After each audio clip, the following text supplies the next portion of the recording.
Hello everyone, thank you so much for tuning in. Welcome back to my channel. ఈరోజు నా వర్క్షాప్లోని ఒక Swift Dzire diesel vehicle. అది vehicle ఏమైంది అంటే, ఈ కస్టమర్ నా ఆపోజిట్ ఫ్లాట్లో ఉంటారు. నేను వైజాగ్లో ఉంటాను. వైజాగ్లో నా ఆపోజిట్ ఫ్లాట్లో ఉంటారు. ఆయన వెహికల్ వెళ్తూ ఒక దగ్గర ఎక్కడో ఆగిపోయిన తర్వాత మళ్ళీ స్టార్ట్ చేద్దామంటే సెల్ఫ్ మోటార్ తిప్పలేకపోయింది. టక్ టక్ టక్ అని శబ్దం వస్తూ అయిపోయింది. అంటే తిప్పలేదు, టక్ టక్ టక్ శబ్దం వస్తూ ఉంది. అది ఇనిషియల్గా ఆయన నాకు కంప్లైంట్ చెప్పినప్పుడు వెహికల్ని చూసినప్పుడు జరిగింది. సో డెఫినెట్గాను బ్యాటరీ బాగాలేదేమో, లేకపోతే సెల్ఫ్ మోటార్ ఏమైనా ఇష్యూ ఉందేమో అని చెప్పి స్టార్ట్ చేసారా అని చెప్తే స్టార్ట్ చేసినా అవ్వలేదని చెప్పారు. సో కస్టమర్కి పెద్దగా నాలెడ్జ్ లేదు. సో ఆయన నాకు చెప్పిన తర్వాత ఎప్పుడైతే బ్యాటరీ బాగానే ఉందా లేదని చూసుకున్నాను. బ్యాటరీ బాగానే ఉంది, అయినా సెల్ఫ్ మోటార్ తిప్పట్లేదు. సో సెల్ఫ్ మోటార్ ఇష్యూ ఏమో అనుకున్నాం. తర్వాత నేను క్యాంప్ వెళ్ళిన తర్వాత కస్టమర్ లోపు ఐ థింక్ 3 or 4 మెకానిక్స్కి వెహికల్ ఏదో చూపిస్తే వాళ్ళు వచ్చిన తర్వాత డిఆర్వి వాళ్ళు రీప్లేస్ చేసి చూసారు. నెక్స్ట్ ఐ థింక్ ఇంకేవో సమ్ అదర్ సెన్సార్స్ రీప్లేస్ చేసి చూసారు. Even they went to the extent of checking the high pressure pump. So వేరే పంప్ వేసి చూసారు, అయినా సేమ్ సిమ్టమ్. వెహికల్ అయితే మొత్తానికి వాళ్ళు పెట్రోల్ వాసన చూపించి స్టార్ట్ చేశారు. అతి కష్టం మీద మొత్తం స్టార్ట్ అయినప్పటి నుంచి అప్పటి నుంచి మళ్ళీ సెల్ఫ్ మోటార్తో స్టార్ట్ అవుతా ఉంది. సో అది నా వరకు వచ్చిన కండిషన్. సో నేను నా వర్క్షాప్ విజయనగరం కాబట్టి విజయనగరం వర్క్షాప్కి వెహికల్ తీసుకొచ్చామని చెప్పాను. స్టార్టింగ్లో ఉంది, రన్నింగ్లో ఉంది, కానీ పికప్ లేదు ఇన్ ద సెన్స్ వెహికల్ చిన్న అప్పు కూడా ఎక్కలేకపోతుంది. ఫుల్ రేస్ చేస్తే 2000 మ్యాక్సిమం 2500 RPM, దానికంటే ఎక్కువ వెళ్ళట్లే.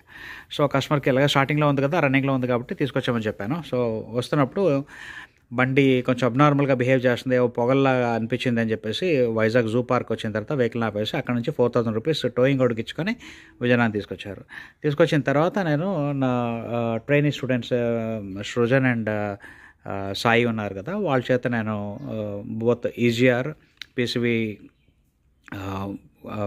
Wall cleaning, next intake manifold, ఇవన్నీ మొత్తం శుభ్రంగా క్లీనప్ చేయడానికి నేను వెహికల్ తీసుకొచ్చి పెట్టాను. సో జస్ట్ మీకు ఆ పిక్చర్స్ పెడతాను, ఫొటోస్ చూడండి అవి ఎలా ఉన్నాయో. సో అంత గట్టిగా పట్టేసిన తర్వాత డెఫినెట్గా మనం ఇనిషియల్గా చూడాల్సింది ఇవన్నీ క్లీన్గా ఉంటేనే పికప్ వస్తుందని మనకు తెలుసు కాబట్టి ఇంజెక్టర్స్ వరకు నేను వెళ్ళలేదు అప్పుడే. సో ముందు ఇవన్నీ క్లీన్ చేసిన పెడదాం, చెక్ చేసి చూద్దాం అని చెప్పేసి. So పిసివి wall, intake manifold and EGR ఫుల్గా చోక్ అయిపోయిందంతా నీట్గా క్లీనప్ చేసేసి పెట్టాము. టర్బోని చూసాం, టర్బో బాగానే ఉంది. టర్బో ఆయన కొత్తది వేయించాడంటే అరౌండ్ 14,000 అంతా పెట్టి సమ్ 3-4 months బ్యాక్. సో అందుకని చెప్పి నేను టర్బోని ముట్టుకోలేదు. అఫ్కోర్స్ డగ్ డగ్ డగ్ అని శబ్దం వస్తుంది, that's a clear indication something is going wrong in the head అని. సో నేను ఎప్పుడైతే సెకండ్ ఇంజెక్టర్ డిస్కనెక్ట్ చేశానో there was no much change in RPM. అప్పుడు నాకు అర్థమైంది సెకండ్ ఇంజెక్టర్ తీసినప్పుడు ఎప్పుడైతే అలాగా ఇంజన్ తేడా కనబడలేదో సిలిండర్ కొంచెం ఫాల్టీగా ఉందని. సో డెఫినెట్గా అందులోని రోకరామ్స్ రిలేటెడ్ ఇష్యూ ఏదో ఉన్నట్టుంది, అందుకే టక్ టక్ టక్ శబ్దం వస్తుంది. నెక్స్ట్ బ్లో బై గ్యాస్ చూస్తే చాలా ఎక్కువగా వస్తుంది. ఎప్పుడైతే స్టార్టింగ్లోని స్టార్ట్ చేసినప్పుడు సెల్ఫ్ మోటార్ తిప్పలేకపోయిందో అప్పుడు నాకు దాని గురించి నేను ఆలోచించినప్పుడు నాకు అర్థమైంది ఏంటి అంటే, వెహికల్కి సమ్ సీజర్ అయ్యే పొజిషన్లోకి వచ్చి బండి అయిపోయింది. ఇంకా అప్పటి నుంచి మళ్ళీ తర్వాత వేరే అదర్ మెకానిక్స్ వచ్చి నేను ఫ్రీ చేసిన తర్వాత ఆటోమేటిక్ మళ్ళీ స్టార్ట్ అయింది. కానీ బ్లో బై ఎప్పుడైతే ఇండికేట్ చేసిందో కస్టమర్కి ముందుగానే చెప్పేశాను, it's going to be rebore work అవుతుంది అని చెప్పేసి. But customer wanted to see as to if I can keep it in running condition, ఆ రేజింగ్ ప్రాబ్లం లేకుండా రన్నింగ్ కండిషన్లో పెట్టగలరా లేదా అని కస్టమర్ ట్రై చేయమని చెప్పారు. సో అందుకని చెప్పేసి ఈ వర్క్స్ టేకప్ చేశాను.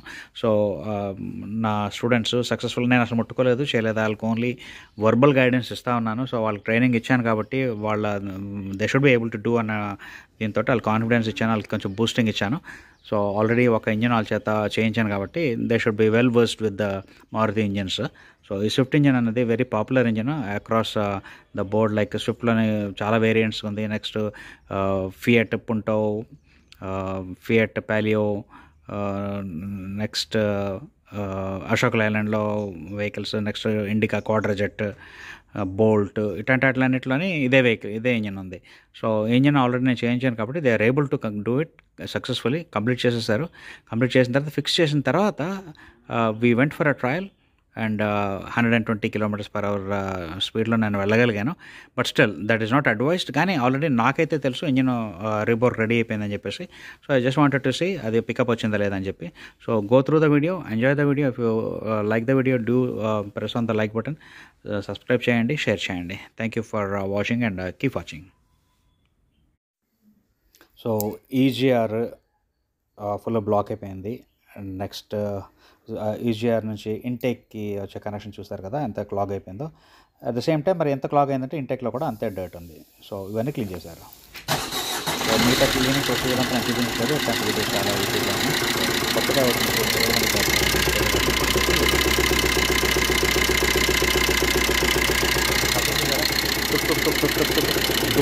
అక్కడే తప్ప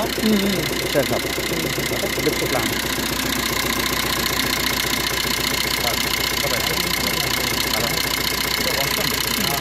కానీ ఓకే ఫుల్గా పెద్దగా వచ్చి ఆయిల్ రావట్లేదు. ఇప్పుడు బండి మనకి రేసింగ్ కంప్లైంట్ ఉంది కదా, ఫ్రీగా రేజ్ అవ్వట్లేదు కదా. అసలు యాక్సిలేటర్ చూద్దాం. నేనేం చెప్పాను, మనకి ఆర్పిఎం ఇంజన్లోనే నో చెక్ ల్యాంప్స్. మనకి ఇక్కడ ఆర్పిఎం చూస్తే ఇంజిన్ స్పీడ్ 897, 880 అలా ఉంది ఇంజిన్ స్పీడ్ కదా. సో ఇప్పుడు మనం రేస్ చేసి చూద్దాం. బండి రేజ్ అవుతున్నప్పుడు ఆర్పిఎం మీటర్ చూసారా 1000లో ఉంది. 1/1000 అంటే 1000లో ఉంది. 1000కి కొంచెం తక్కువలో ఉంది. రైజ్ అయిందా? 2 వరకు వచ్చి మామూలుగా చేస్తే కొంచెం గట్టి చేసి చూస్తాం. రైజ్ అయిందా? మనకు మొన్న 2.5 దాటేలేదు కాదు, 2500 దాటేలేదు కాదు. ఇప్పుడు సో ఫ్రీ రేజ్ అవుతుంది. ఇప్పుడు ఇష్యూ రాకూడదు, బండి స్పీడ్గానే పరిగెట్టాలి అంతే కదా. సో టెస్ట్ డ్రైవ్కి వెళ్ళొచ్చు. సో మనం చేసిన వర్క్ అంతా ఏదైతే మీరు ఈజీఆర్ క్లీన్ చేశారు, ఇంటేక్ మ్యానిఫోల్డ్ క్లీన్ చేశారు, పీసీవీ వాళ్ళు కొత్త చేశారు, అవన్నీ ఇప్పుడు సరిపోయినాయి. ఓకే, బ్లో బై గ్యాస్ వస్తుంది బికాస్ బండి కిలోమీటర్ ఎన్ని తిరిగిందో మనకు కరెక్ట్ తెలుసు. రీడింగ్లో అయితే 1,38,000 చూపిస్తుంది. ఏదైనా సెకండ్ హ్యాండ్ కొనుక్కున్నారు. సో బండి ఇంతకుముందు రీడింగ్ మార్చారా ఏంటో మన హిస్టరీ తెలియదు. బండి అయితే ఇంజిన్ దగ్గర కొంచెం శబ్దాలు వస్తున్నాయి, వేరైపోయిన శబ్దాలు, అవి నార్మలే అనుకుందాం ఈ కిలోమీటర్కి. ఇప్పుడు బండికి మిగతా ఇబ్బందులు ఏంటి అంటే మంచి ఫ్రీగా లాగాల. సో మనం టెస్ట్ చేసి అన్ని మనం చేసిన సరిపోయినాయి. రైజింగ్ కూడా ఫ్రీగా అయింది కాబట్టి బండి ఒకసారి ఆపేసి అన్నీ మనం క్లోజ్ చేసేసి ట్రయల్కి వెళ్దాం. ఓకే సరే, అన్నీ క్లోజ్ చేసాం, ట్రయల్కి వెళ్దాం, ఆపేద్దాం. రైట్, స్మోక్ వస్తుంది. ఏ స్మోక్ వస్తుంది? చూస్తే బండి అంతా ఇది కనిపిస్తుందా? ఓ నేనే తీసుకోవడం బెటర్ అమ్మా. అయితే నేనే తీస్తానులే. ఆన్ చేసా? ఆన్ చేసాను.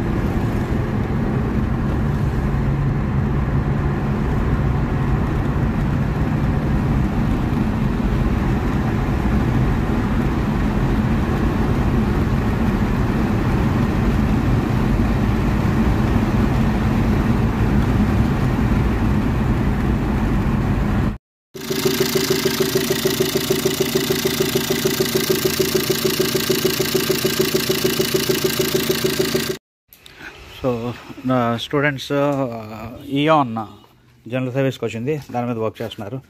Just quick feedback from students. Sai Srujan, just say hi.